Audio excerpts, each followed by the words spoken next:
What's up, everybody?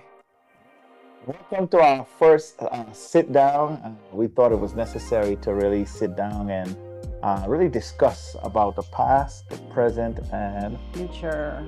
yeah. So this is no script. We're just gonna be Chopping it up. running our Right mouths there, mouth. about the past, present, and future, about us and what's happening. All right. I'm most likely gonna split this up into some segments, but let's do it. You want to go ladies first? Okay, ladies first. Let's do it.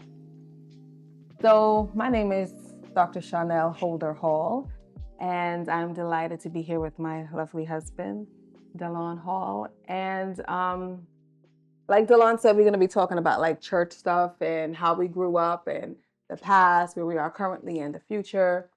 And just starting with my past, I was born and raised in Brooklyn. I mean, it doesn't get any better. Any Brooklynite could tell you that. Hater. Queens, maybe throw the fuse up. So born and raised in East Flatbush. Then my family and I, we moved to Flatbush, Brooklyn, and then we went to Queens. I love the city. So every borough has its thing that I love about it. But in terms of ministry, as far back as I can remember, um, I attended with my parents, and they were elders at Full Gospel Assembly in Brooklyn on 836 Franklin Avenue, which was also my first school. Back then, we called them church schools. So it was a church school. So, as a matter of fact, my parents, like I said, they were elders there. And um, that was where I learned to read. So I remember going to school with my mom. She was a teacher at the school. And I'm going to make the church connection. I know it sounds like I'm talking about education, but I'm going to get to church. So because it was a church school, they were combined. So we would go to church there on Sundays, and I would be there Monday through Friday for school. I wasn't yet attending school because I was 3. My mom was teaching at the preschool. So I would go with her because I needed childcare. My oldest sister was enrolled in school, valedictorian, all the stuff, great school. So, anywho, I learned to read just by sitting with my mom all day, Sister Trissaline, and all of the teachers, and Sister Beverly Sargent, and looking around and listening to the children being taught, and looking around and reading the words on the walls. And in present day, as an educator, we call that immersion, right? So you learn the language, you learn to read just by being immersed in the culture of it. And that's how it happened for me. But in that same building is also where my family and I went to church each Sunday. My parents immigrated to this country in the 70s. I was born in the 80s. And they immigrated from Guyana, South America. And I felt like I learned so much from my parents about Guyana and about them in ministry in Guyana.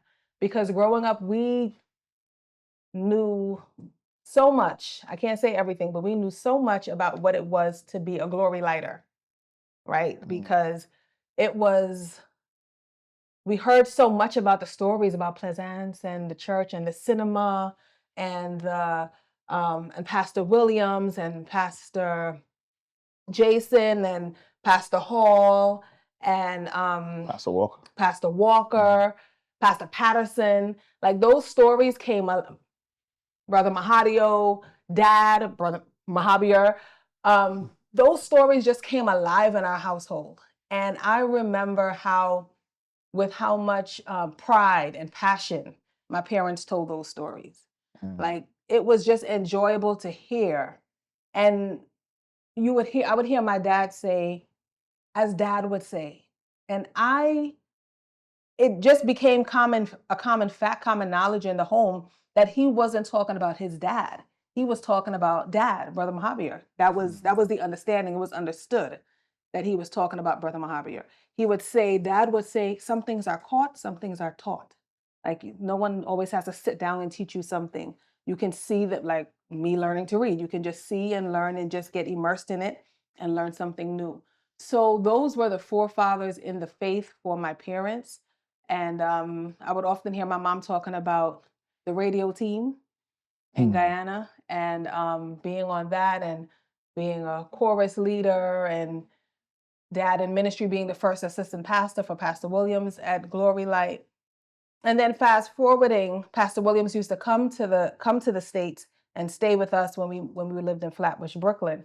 And getting to know him was always like, oh, this is why my dad is the way he is. This is the unique person that he has emulated for so much of his life, because it was always like, oh, dad is so different. He's always so jolly and so happy. Yes, he has his stern moments, but I knew that there was something different and special about him.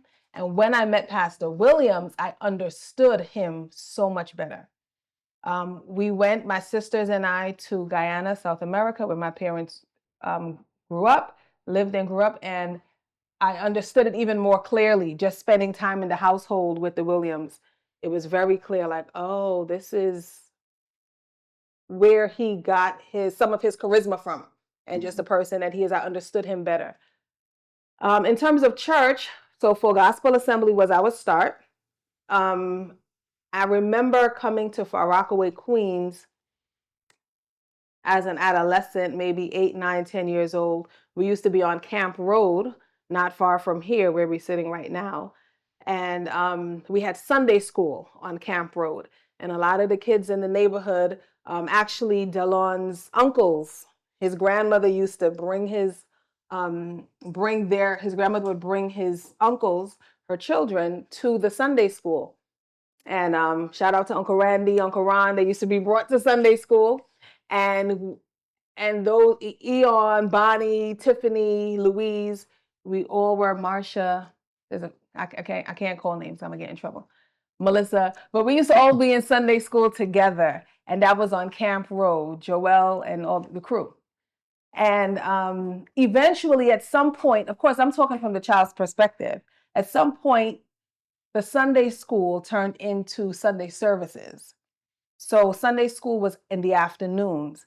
And in talking with my mom, I realized that we may have had church in the morning in Brooklyn, and then we came to Far Rockaway, Queens in the afternoon for the Sunday school. And Sister Ann Sam used to pick up the children in the neighborhood and bring them to the Sunday school on Camp Road. And we would sing choruses, Father Abraham, running over the Bible. Yes, that's the book for me. Like all those songs we used to sing. And Father, right. So it was just good times. And then at some point, it became, Dad decided to start a local church. So moving beyond Sunday school for children to Sunday services for adults and children. We would have Sunday school most times in the morning, and then those same children in Sunday school would transition to the service. Um, I remember the banners. So if you got the offering banner, if your class had the largest offering, or your class had the largest attendance, you would get the banner to hang up in your corner of the sanctuary to rep for your class. If you're a juniors class, intermediates class, and those things were fun. Swords up, with to learn the Bible verses. And over the years, it's ironic, I ended up being a Sunday school teacher for most of my adult life. Well, I'm 41 now, so between like maybe 20 to 38, that's about 20 years, I was teaching Sunday school and doing a lot of the same things my mom did when she was in Guyana, teaching Sunday school and singing choruses. Also was a worship leader, doing a lot of the same things I learned that my parents did in their youth. So I'm really, really blessed, and I feel fortunate to have grown up in the household that I did, and embraced and learned of my parents' legacy. Because sometimes people come from somewhere you don't really, but taking pride in where you come from is important. And I'm thankful that I can look back and be proud of my legacy, and then use it as a tool to move forward and to advance myself, my family, and the kingdom of God. And I would be completely remiss if I did not talk about my beautiful sisters, Shemaine and Sherry Ann. So when I talk about this legacy, I'm not just talking about Shonelle Holder Hall. I'm talking about Shemaine Francis and Sherry Ann Holder France. I get in trouble for that, France. and how our bond of driving from Brooklyn to Far Rockaway multiple times a week for Sunday services, because we have morning service and we had night service. And we had What about them services, man? they Jeez. were long and All day. all day. And then you had your Wednesday Bible study and Friday night prayer meeting. And that bridge, the Marine Parkway Bridge, was our bridge to go from Brooklyn to Queens. And we were committed. That's the thing. We were very, very committed. And I say we because Dad used to remind us on the way home. He would say, some of your friends are in bed. Your friends are in bed sleeping right now. But you guys are doing the work of the Lord. You're here with us. You're sacrificing. This is on Sunday evenings, going back home? Yeah. About what time? 10 p.m. After leaving the house in the morning, around when? That is a little late person. Maybe like 9 a.m. Maybe 9, 10 a.m. leaving the house. And we're not leaving Rockaway until maybe 10 p.m. And we would drop people home. So after the first service, we would have lunch. Everyone would hang out. We would have a great time. My grandmother would cook. It would be lasagna, curry, peas and rice. We used to have a lot of food and fellowship after the service. And then we would hang out until night service started. And that was always, that was cool. We got to bond with people and really create great relationships.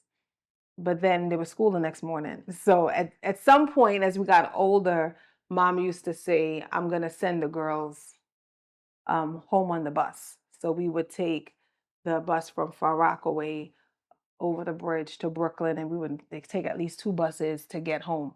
That way we can at least be a little more prepared for school the next day.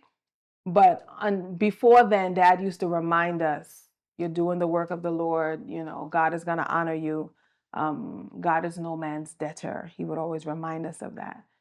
And I'm thankful. And my sisters and I, we have the same memories of driving over that bridge and listening to Kirk Franklin on the way home, listening to Fred Hammond, listening to Joseph Niles, listening to Papa San, and hearing the same stories about our legacy and where we come from, and being thankful for who we are and how God has blessed us.